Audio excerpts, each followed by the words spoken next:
Jemi kthyer shpejt, vazhdojmë me aktuale. Siç e tha më parë, presidenti Vjosa Osmani ka marrë ftesë nga Donald Trump për ta përfaqësuar vendin në bordin e paqes. Jam thellësisht e nderuar nga ftesa personale e presidentit Trump për ta përfaqësuar Republikën e Kosovës në bordin e paqes si antare themeluese krah për krah me SBA-n në misionin për një botë më të sigurt, ka deklaruar Osmani në Facebook. Në anën tjetër është duke u folur shumë për këtë bord ku liderët botëror japin këshilla dhe ndihmojnë negociata, por duhet thënë që nuk kanë fuqi ekzekutive ndërkombëtare. Po ashtu, mediat ndërkombëtare janë duke e raportuar dhe mes tjerash Fox News thosë Trump po sinjalizon zhvendosjen e fuqisë globale bordi i paqes si zëvendësim i OKB-s. Pra, siç shihet, kemi shumë për të diskutuar. Fillimisht jemi me Arton Muhaxherin sot. Arton, përshëndetje, mirë se erdhe. Unë në studio nuk po e dëgjoj, nuk e di nëse po më dëgjon Artonin. Arton, po më dëgjon? Po, tash po. Në rregull. Mirë se erdhe në Kosova Live, edhe sot. Po, mirë se gjeta, përshëndetje për ju dhe shikus të ju. Shumë faleminderit. Arton, si e pe këtë ftesë dhe rëndësinë e kësaj? Duhet thënë që ditë më parë ne kemi diskutuar edhe për ftesën që kishte ardhur Shqipërisë dhe reagimit të Edi Ramës. Dhe në fakt njohës të çështje ndërkombëtare e tha në këtë emision që nuk është nevoja që të bëj kaq politike dhe kaq e madhe nga Edi Rama. Në fakt, a është një ftesë e rëndësishme dhe një ftesë që duhet të bëhet shumë e madhe apo jo sipas teje? Duke qenë se ne si shqiptarë dojmë Amerikën dhe kemë besim shumë në ta dhe e dim, sidomos ne si Kosovë, e dim kontributin e tij për themelimin e këtij shteti, i cili është kryekfut pothuajse produkt i Shtetit Bashkuar të Amerikës. Çka do të vjen nga Amerika ne gëzohem pavarësisht çfarë roli mund të ketë kjo ftesë dhe çfarë vlerë mund të ketë kjo ftesë. Prandaj ne vlerësojmë gjithçka që na vjen në Amerikë dhe nuk mendoj që është keq që vlerësohet Amerika si e tillë. E sidomos në këtë fazë kur ne kemi pasur marrëdhënie pak si të ndosura të ftohura për shkak të këndë politikë që kemi pasur këto 5 vjet e fundit. Thua që sinjalizon diçka edhe në këtë pjesë të këtyre raporteve të fundit apo jo? Jo, nuk sinjalizon. Është bordi i paqes për të cilin ne nuk dim as çfarë funksioni ka, as çfarë roli do ta ketë, as çfarë pozicioni ka Kosova, as çfarë pozicioni ka Shqipëria, as çfarë pozicioni ka rajoni. Prandaj po kemi as pak informata, madje nuk kanë informata se ata që kanë pranuar ftesën për marrjen pjesë në atë, por kjo nuk do të thotë ftesa e nga Trump dhe nga SBA për presidentin Osmani dhe për Edi Ramën në Shqipëri, nuk do të thotë që ata i kanë haruar disa procese ndaj Kosovës në veçantë të cilat ne kemi bërë në kundërshtim me ta dhe në politikat e tyre. Kjo është një ftesë për të marrë pjesë në një storm të paqes, për cilin ne nuk i kemi asnjë informacion çfarë roli do të ketë dhe si do të veprojë. E dim që bordet zakonisht nuk kanë role ekzekutive dhe vendimase, por ne besoj që në vazhdim do ta marrim edhe informacionet e duhura se çfarë peshë do të ketë ky bord. Por megjithatë, mirë që nuk është anashkaluar Kosova, por kjo nuk do të thotë që Trump dhe SBA e kanë rregulluar marrëdhëniet me Kosovën në kafshërin problemeve dhe vegleve që neve na kanë jap kohë pas kohë gjatë këtyre 5 viteve të fundit. Gjithsesi, ajo që dihet dërmitani dhe raportohet edhe në media ndërkombëtare është që pra lideri Amerikan ka formuar një trup këshillues për Gazën, i njohur më mirë si bordi i paqes, si pjesë e fazës së dytë të armpushimit të arritur mes Izraelit dhe militantëve palestinez të grupit të Hamasit. Si është rolin në këtë që deri tani është raportuar rolin e këtij bordi, po flasim? Po, fillimisht kjo është edhe një falloj politike dhe zoti Trump, por të dukur që e do paqen në botë edhe ky prandaj është ky bordi i paqes, por nuk e di ka rolin e Kosovës në këtë drejtim. Nuk e di nëse kanë ftuar edhe Serbinë si shtetësinje përveç Shqipërisë, nuk e di kush është i ftuar. Po me siguri beson që të gjithë liderët që janë ftuar do të kenë rolin e njëjtë apo mund të ketë dallime këtu varësisht edhe prej shteteve, a? Po sigurisht, basisht një fuqisë që ka shteti do ta ketë rolin në ndikimin e saj. Tash Kosova ne e dimë sa shteti i vogël dhe natyrisht pesha ati sigurisht do të jetë e vogël dhe natyrisht ndikimi i tij për luftën në Gaza, në për luftën kudo që ndodhen për botë, Kosova ka rolin minor pothuajse inekzistent.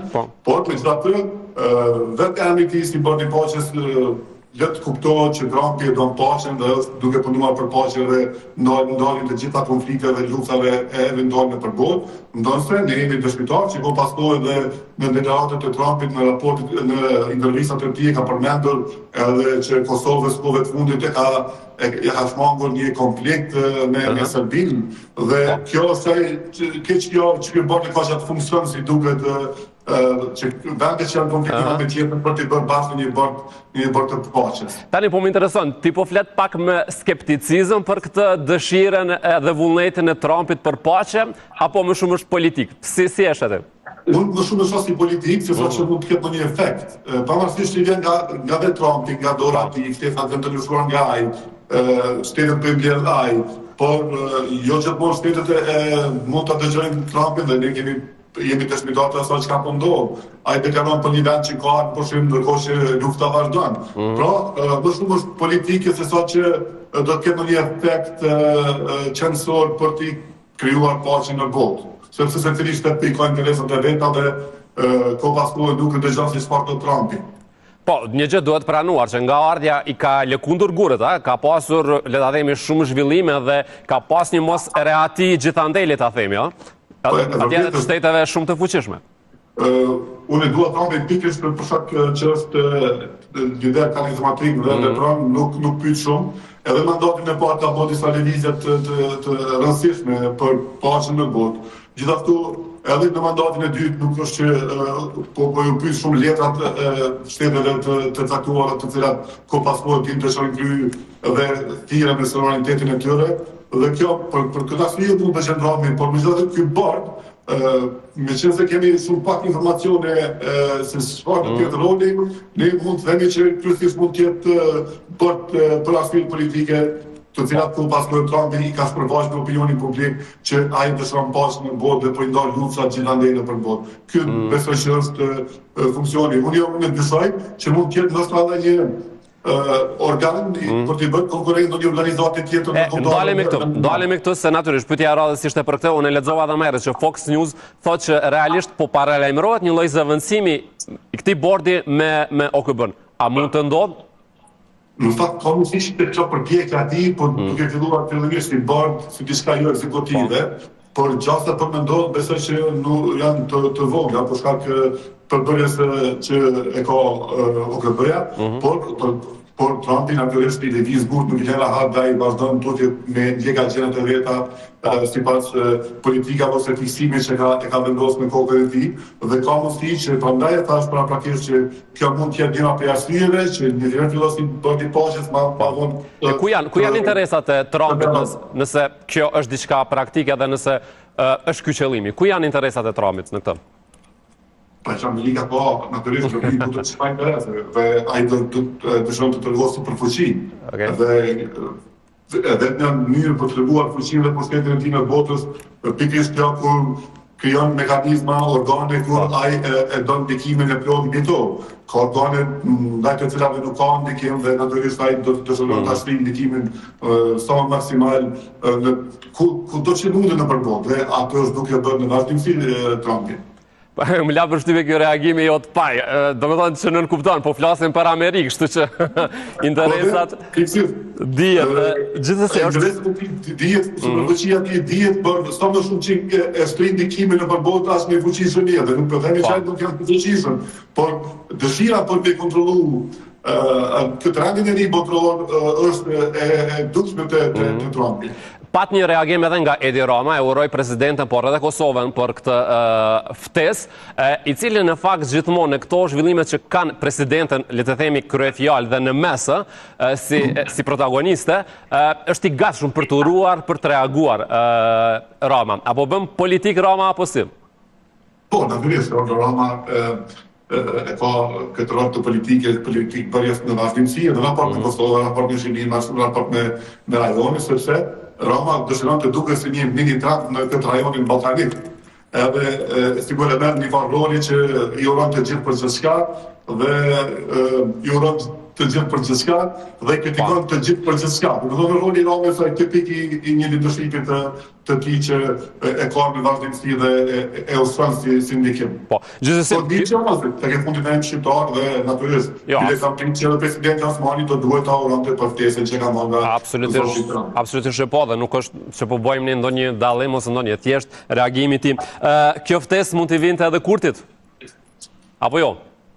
Mund të vinte, por nuk i vjen. Nuk i vjen përderisa e kemi presidentin Vjosa Osmani dhe natyrisht duket që pjesa kryesisht presidentëve ju ka dërguar, dhe ndoshta zotit Kurti për këtë arsye dhe fyka të ftesa dhe nuk e dishni nëse ndonjë shtetër si përfaqësuar nga 2 nivele dhe nuk besoj se ka. Po nisëm fakt nga kjo, nga reagimi i Ramës dhe që e bëri shumë, le ta themi, pompoze dhe të rëndësishme në media, prandaj se pyeta që a mund t'i vinte edhe Kurtit? Po mund t'i vinte, me që fika shkruajti Ramës si kryeministër, se mos t'i vinte edhe Kurtit. E po prandaj.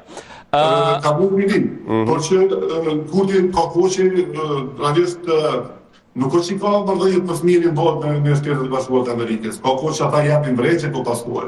Pezullimi i dialogut strategjik nga Shtetet e Bashkuara të Amerikës ka ardhur pikërisht për politika që zoti Kurti ka ndjekë që janë forta që bien ndesh me politika dhe interesat amerikanë në Kosovë. Dhe mos dasin këtu në atë pjesën ekonomike që gjithashtu ka ndjekur nga Kosova edhe investitorë që kanë dashur të investojnë në Kosovë, sidomos në sektorin e energjisë e këto. Ata mbajnë shënime, nuk harrojnë dhe natyrisht që është problem për t'i falur këto gabime trashënimike që zoti Kurti ka bërë raport me Shtetet e Bashkuara të Amerikës dhe nuk është vetëm administrata Trump që kanë bërë kritika ndaj Kurtit, por edhe Bideni paraprakisht kishte bile një mesazh goxha të rëndë ndaj qeverisë së Kurtit atë dhe Kurti nuk dyshon në çështje, por duket që jo, dhe natyrisht edhe ana shkollën po pasko dhe vjen në vëmendje dhe roli i presidentit Osmani. Po, megjithatë, Arton, me gjithë kritikat që jepen për presidentin Osmani, të themi këtu në vendin tonë, nga analistët e nga njohës të çështjeve, gjithsesi për presidentën nga politika jashtme duket dhe skena ndërkombëtare ka një vlerësim pozitiv, nisim këtu edhe nga paralajmërimi për heqjen e masave, kështu që a është një pozicionim shumë i mirë i presidentës, por edhe i ndërkombëtarëve karshi Osmanit dhe a mund ta ndihmoj kjo, ose a është ndonjë poen shtesë kjo edhe për faktin që Vjosa Osmani duhet të jetë presidente, patjetër edhe në një mandat, për shkak të situatës në cilën ndodhemi me ndërkombëtarët? Jo, nuk e garanton kjo një mandat të presidentes. Sepse bashkia ndërkombëtare i këshill pozicionet që i ka Kosova. E ka kryeministrin, e ka presidentin. Me shefën e kryeministrit nuk po mund të bashkëpunojnë për shkak të kryeministrisë së saj, së tij, atëherë kanë zgjedhur presidentin e cila duket më fleksibile në raport me ndërkombëtarët, ndoshta për shkak të përvojës së saj që ka pasur në qeveritë e kaluara me Isa Mustafën edhe me ka pasur më shumë kontakte me ndërkombëtarët dhe kjo ka favorizuar këtë fazë zoni Osmani dhe ata në mes të dy zgjedhjeve kanë zgjedhur njërin nga ata dhe kanë zgjedhur Vjosa Osmanin, por jo që kjo do të thotë që ata mbështesin për presidentin. Ata do ta pozicion. Jo, kjo është në çështjen që ne a duhet ne në vendin tonë ta përkrahin partitë politike, pra opozita pikërisht për hir të këtij raporti që e ka. Jo domosdoshmë. Jo domosdoshmë, në rregull. Ata kanë agjendën vetë tani agjendën tonë. Ne do të marrim presidentin, çfarë roli ka pasur në politikat e brendshme. Dhe në politikat e brendshme ka qenë skandaloze. Për më tepër që ka bërë ndarjen dhe ka marrë anë nëpërmjet partive politike, e cila nuk ka qenë presidente e të gjithë, dhe ka qenë presidente vetëm e një partie politike. Prandaj ne gjykimin do ta bëjmë ka se si është stilla e brenda, sepse se si ajo jashtë, çdo president do të jetë po i këtij niveli ndoshta më i mirë në raport me ndërkombëtarët. Në rregull, shumë e qartë.